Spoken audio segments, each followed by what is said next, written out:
Housing prices in El Paso are soaring, and recent property appraisals have many El Paso homeowners fearful of looming property tax increases. But the value of your home is not the only thing that determines how much you'll pay in property taxes.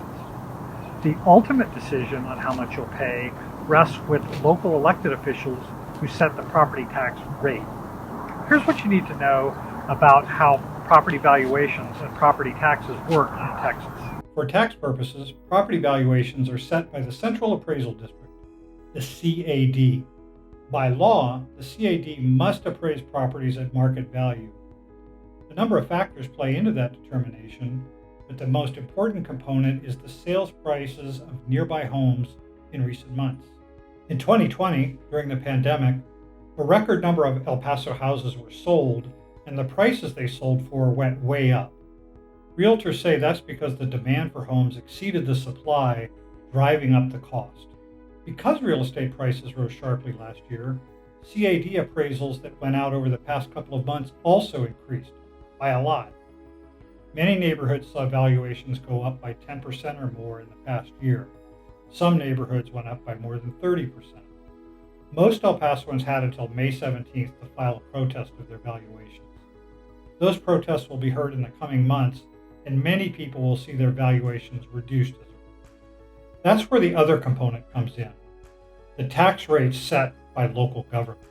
Most El Paso homeowners pay taxes to the city government, the county government, a school district, the county hospital district, or University Medical Center as it's known, and the El Paso Community College. Each of these governments sets a tax rate in the summer. When setting tax rates, local governments are required by Texas law to take into account changes in property values. Here's Dinah Kilgore, Chief Appraiser of the El Paso Central Appraisal District, to explain. The way the property tax code reads, a taxing entity is supposed to look at the value that's certified as of July 25th and determine what rate will generate the same amount of revenue as the previous year. As your value goes up based on the market and the sales, that tax rate should come down so it balances out so that you're generating the same amount of revenue. And when a taxing entity says, oh, we're not going to raise your tax rate, well, they are raising your tax rate. Local government leaders are often less than candid about tax increases. They'll say that because they left the rates unchanged, that they haven't really increased taxes.